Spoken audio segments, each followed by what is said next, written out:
এই দেখো, তোমাদেরকে একটা শাড়ি আমি দেখাইনি, বলেছিলাম যে ষষ্ঠীতে মা একটা শাড়ি দিয়েছিল।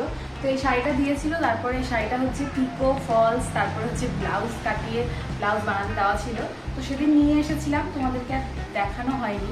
তো আজকে হুট করে মনে পড়লো, আলমারিটা খুলছিলাম কয়েকটা জিনিস রাখার জন্য, তো হুট করে মনে পড়লো যে এই শাড়িটাও তোমাদের দেখানো হয়নি। তো এই শাড়িটা তোমাদেরকে দেখাই। এটাও কিন্তু একটা পিওর সিল্ক, ঠিক আছে।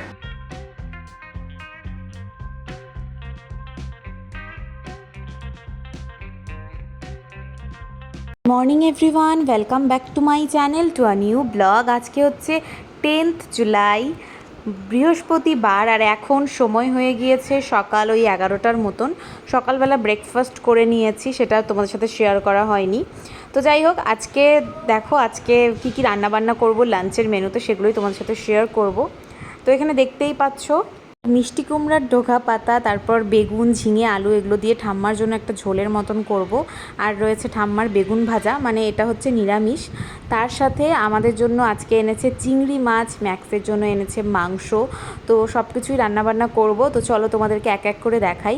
আর চিংড়ি মাছটা আজকে আমি দুরকমভাবে করব। একটা তো আমি নর্মালি মশলা দিয়ে করবই, সাথে কিন্তু আমি দুধকুশি এনেছে, সেটা দিয়ে চিংড়ি মাছটা করব। আমি জানি না তোমরা এটাকে কি বলো, আমাদের এখানে কিন্তু দুধকুশিই বলে। তো এটা দিয়ে কিন্তু চিংড়ি মাছ খেতেও বেশ ভালো লাগে। তো চলো তোমাদেরকে দেখাচ্ছি সব কিছু। এই দেখো আজকে রান্না করছি। এখানে রয়েছে দুধকুশি ভাজা, ঠিক আছে, এর মধ্যে পেঁয়াজ দিয়েছি আর কয়েকটা চিংড়ি মাছও দিব। আর এখানে রয়েছে ম্যাক্সের চিকেন বসিয়ে দিয়েছি। আর এখানে চিংড়ি মাছটাকে ম্যারিনেট করে নিয়েছি। এখানের মধ্যে মশলাপাতি রয়েছে, আদা, তারপর টমেটো, পাকা লঙ্কা আর হলুদ, লবণ, তেল দিয়ে ভালো করে মেখে নিয়েছি। এখানে পেঁয়াজ কুচি করে নিয়েছি, এর মধ্যেও কিছুটা পেঁয়াজ দিয়েছি। আর এখানেও কিন্তু পেঁয়াজ দিব, মানে চিংড়ি মাছে। এদিকে ভাত হয়ে গিয়েছে। আর এখানে দেখো ঠাম্মার জন্য নিরামিষ একটা সবজি দিয়ে আর মিষ্টি কুমড়োর ডোকা আর পাতা দিয়ে হচ্ছে ঝোল, বেগুন ভাজা। এই তো আজকের মেনু এগুলোই। তো চলো রান্নাবান্নাটা করে নিই। আজকে ওয়েদারটা ভালো রয়েছে, তবে গরম কিন্তু একদমই কমেনি। তো এটা এখন হচ্ছে, এটা হতে থাক, তারপর হচ্ছে চিংড়ি মাছটা যখন করবো তখন তোমাদেরকে দেখাবো। তো দেখো এখন কিন্তু চিংড়ি মাছটা বসিয়ে দিয়েছি আর পেঁয়াজটাকে ভালো করে ফ্রাই করে নিচ্ছি। আর চিংড়ি মাছটাকে তো সুন্দর করে ম্যারিনেট করে নিয়েছিলাম। তো এখন কিন্তু পেঁয়াজটা হালকা ফ্রাই করার পর মশলা মাখানো চিংড়ি মাছটা পুরোটাই দিয়ে দিলাম এর মধ্যে। আর এটা কিন্তু এখন একাই হতে থাকবে, কিছুক্ষণ নাড়াচাড়া করে নিব। আর যেটার মধ্যে মশলাটা মাখিয়েছি সেটার মধ্যে কিন্তু অল্প একটু জল দিয়ে এটার মধ্যে দিয়ে দিব। আমি কিন্তু চিংড়ি মাছটা একদমই ফ্রাই করে রান্না করি না, কারণ আমার চিংড়ি মাছটা ফ্রাই করে রান্না করলে একদমই ভালো লাগে না। সেই কারণে আমি ফ্রাই করে চিংড়ি মাছ কোনো সময় করি না, যদি আমি রান্না করি। তো দেখতেই পেলে। আর যদি অন্য কিছুতে দেওয়ার হয়, কোনো যেরকম দুধকুশির মধ্যে দিয়েছি সেটা কিন্তু ফ্রাই করেই দিয়েছি, হালকা একটু ফ্রাই করে দিয়েছি। তো দেখো এটার মধ্যে ওই যে বললাম জলটা দিয়ে দিয়েছি, এটা একটু ফুটছে, এটা আরও কিছুক্ষণ হয়ে যাবে। এদিকে ম্যাক্সের মাংসটাও হচ্ছে। তো চলো এগুলো রান্নাবান্না করে নিই, একদম লাঞ্চের টেবিলে তোমাদের সাথে দেখা করছি। তো এই দেখো আজকের লাঞ্চের মেনুতে কী কী রয়েছে সব তো জানোই, ঠাম্মাকে এখানে বেড়ে দিয়েছি ভাত, বেগুন ভাজা, সবজির ঝোল, আর এখানে রয়েছে ঠাম্মার চাটনি। ঠাম্মা চাটনিটা খেতে বেশ পছন্দ করে, সাথে রয়েছে টক দই, মানে এই দুটো জিনিস মোটামুটি থাকেই আর কি। আর এই হচ্ছে আমাদের দুধকষি ভাজা চিংড়ি মাছ দিয়ে, এটা ভীষণ টেস্টি হয়েছিল খেতে। আর এই হচ্ছে চিংড়ি মাছটার লাস্ট লুক। তো চলো খাওয়া দাওয়া করে নিই, তারপর তোমাদের সাথে দেখা করছি। তোমরা পুরোটা দেখতে থাকো। আর চিংড়ি মাছটা তোমরা কীভাবে রান্না করো সেটা অবশ্যই কিন্তু কমেন্ট করে জানিও। এই দেখো সন্ধ্যাবেলায় ওর হচ্ছে একটু খিদে পাচ্ছিল, তো ও বললো মনজিনিস থেকে কিছু নিয়ে আসি। তো নিয়ে এসেছে, দেখতেই পাচ্ছ এখানে চিকেন স্যান্ডউইচ রয়েছে, তাছাড়াও রয়েছে চিকেন 65 বা কিছু একটা এটাকে বলে। আর এই যে ডেজার্টের মধ্যে দুটো কেক ছিল, তো বেশ ভালোই ছিল খেতে এগুলো। তো এগুলো খেয়ে নিলাম। আর তোমরা পুরো ব্লগটা দেখতে থাকো স্কিপ না করে। Good afternoon everyone, welcome back to my channel to a new blog. আজকে হচ্ছে 11th জুলাই আর শুক্রবার। আর এখন সময় হয়ে গিয়েছে ওই 12টা 15-20 মতন। তো রান্নাবান্না বসিয়ে দিয়েছি, ভাত হয়ে গিয়েছে, শাক ভাজা হয়ে গিয়েছে। তো আরও কী কী বসিয়েছি চলো তোমাদেরকে দেখাই। আজকে সব নিরামিষ রান্নাবান্নাই হচ্ছে। এখানে হচ্ছে কোয়াশ ভাজা হচ্ছে, আর এখানে রয়েছে ডাল, এর মধ্যে কয়েকটা সবজি রয়েছে, ঝিঙে, চাল কুমড়ো আর হচ্ছে কাঁঠালের বীজ। তো চলো রান্নাবান্না করে নিই, তারপর তোমাদের সাথে দেখা করছি।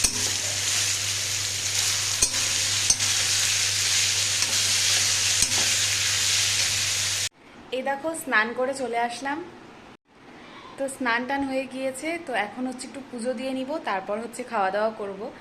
আর চলো আজকের মেনুতে কি কি আছে তোমরা তো জানোই, তো তাও তোমাদেরকে দেখাবো। তো চলো পুজো টুজো দিয়ে নিই, তারপর তোমাদের সাথে দেখা করছি। তোমরা পুরো ব্লগটা দেখতে থাকো, স্কিপ করো না। আর সুরজিৎ এখন করছে হচ্ছে অমলেট, সব কিছু তো রয়েছে, তার সাথে অমলেটটাও করছে। তো চলো আমি পুজোটা দিয়ে নিই, তারপর খাওয়া দাওয়া করে নিব। চলো। তো এই দেখো ঠাম্মাকেও খেতে দিয়ে দিয়েছি, আর আমরাও কিন্তু খেতে বসে যাব। আর আজকের মেনুতে কি কি রয়েছে তোমরা তো জানোই, আর সাথে ঠাম্মার চাটনি তো রয়েইছে, আর টক দই, যেটা আমাদের বাড়িতে প্রত্যেক দিনই মোটামুটি দুধ দিয়ে করা হয়। আর আমাদের জন্য রয়েছে অমলেট সাথে। তো ও বললো ও আবার নিরামিষটা খেতে একদমই অতটা পছন্দ করে না, অমলেটটা হলে ভালোই হয়। তো আমাকে তো অমলেটটা করে দিয়েছে, আর এখানে নিজের জন্য অমলেটটা করে নিচ্ছে।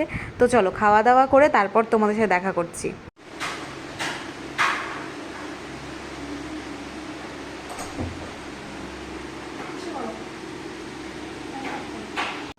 এই দেখো তোমাদেরকে একটা শাড়ি আমি দেখাইনি, বলেছিলাম যে ষষ্ঠীতে মা একটা শাড়ি দিয়েছিল। তো এই শাড়িটা দিয়েছিল, তারপরে এই শাড়িটা হচ্ছে পিকো ফলস, তারপরে হচ্ছে ব্লাউজ কাটিয়ে ব্লাউজ বানাতে দেওয়া ছিল।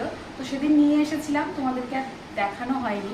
তো আজকে হুট করে মনে পড়লো, আলমারিটা খুলছিলাম কয়েকটা জিনিস রাখার জন্য, তো হুট করে মনে পড়লো যে এই শাড়িটাও তোমাদের দেখানো হয়নি। তো এই শাড়িটা তোমাদেরকে দেখাই, এটাও কিন্তু একটা পিওর সিল্ক, ঠিক আছে? তো খুলে দেখাচ্ছি তোমাদেরকে পুরো। আর এই শাড়িটা কিন্তু পছন্দ করেছে একদম, মানে মিমি আর মা, বেসিক্যালি আমি তো যাইনি। এই হচ্ছে আঁচলটা, দেখো খুব সুন্দর একটা ময়ূরের ডিজাইন রয়েছে, এই যে আঁচল। আর পুরো বডিটা রয়েছে এই যে ব্লু কালারের মধ্যে। অ্যাকচুয়ালি এই পার্টটা যাবে নিচের দিকে, এই যে আমার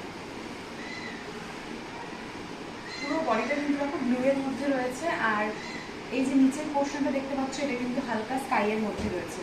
আর নিচটা কিন্তু পুরোটাই এই যে সুন্দর কিন্তু ডিজাইন করা রয়েছে, দেখতেই পাচ্ছ। আর পুরোটা বডিটাই কিন্তু এক কালারের মধ্যে রয়েছে। আঁচলটা ভীষণই সুন্দর, মানে আমার আঁচলটা দেখে বেশি পছন্দ হয়েছিল। আঁচলটা একদম সুন্দর ময়ূরের ডিজাইন করা, এই যে এই হচ্ছে শাড়িটা। এমনিতে আমার ব্লু কালারটা খুবই পছন্দের, তার কিন্তু হচ্ছে মানে এই কয়েকবার ধরে শাড়ি কিনছি, কিন্তু ব্লু কালারের শাড়ি আমার একটাও ছিল না। তো ওই জন্য বললাম যে ব্লু কালারটাই ওদেরকে নিতে। আর এই যে পাটটা দেখতে পাচ্ছ, এটা কিন্তু ব্ল্যাক কালার না, এটা কিন্তু ডিপ যে ব্লু কালারটা হয় সেটা দিয়ে। আর এটা দেখো সুন্দর একটা স্কাই কালারের মধ্যে রয়েছে। আর এটা যে ব্লাউজটা রয়েছে সেটা কিন্তু রয়েছে ইয়েলো কালারের মধ্যে, এই যে এই কালারটা। তো এই হচ্ছে আমার পুরো শাড়িটা, কেমন লাগলো অবশ্যই কিন্তু কমেন্ট করে জানাবে। আর এবছর ষষ্ঠীর থেকে শুরু করে, মানে পয়লা বৈশাখ থেকে শুরু করে ষষ্ঠীতে আমার যে কটা শাড়ি হয়েছে সবগুলি মোটামুটি পিওর সিল্কের ওপরেই রয়েছে। এটা রয়েছে ওই ডিজিটাল প্রিন্টের ওপর পিওর সিল্ক। তো কেমন হয়েছে এই শাড়িটা অবশ্যই কিন্তু তোমরা কমেন্ট করে জানাবে। তো চলো টাটা। তো এই দেখো রাত্রেবেলা ও নিয়ে এসেছে আম, দেখতেই পাচ্ছ বাড়িতে মোটামুটি এখন আম প্রতিদিনই খাওয়া হয়। আর ওরও ভীষণ পছন্দের, আমার মোটামুটি পছন্দের, যাই হোক আমটা খাই আর কি। আর সাথে করে আরও একটা জিনিসও এনেছে, আম তো এনেইছে, সাথে এনেছে বিরিয়ানি। তো দেখো আমরা আজকে বিরিয়ানি খাচ্ছি, ওই বললো যে চলো আজকে বিরিয়ানি খাই। আমি বললাম ঠিক আছে, তোমার যখন ইচ্ছে হচ্ছে তো বিরিয়ানি চলো খাওয়াই যায়।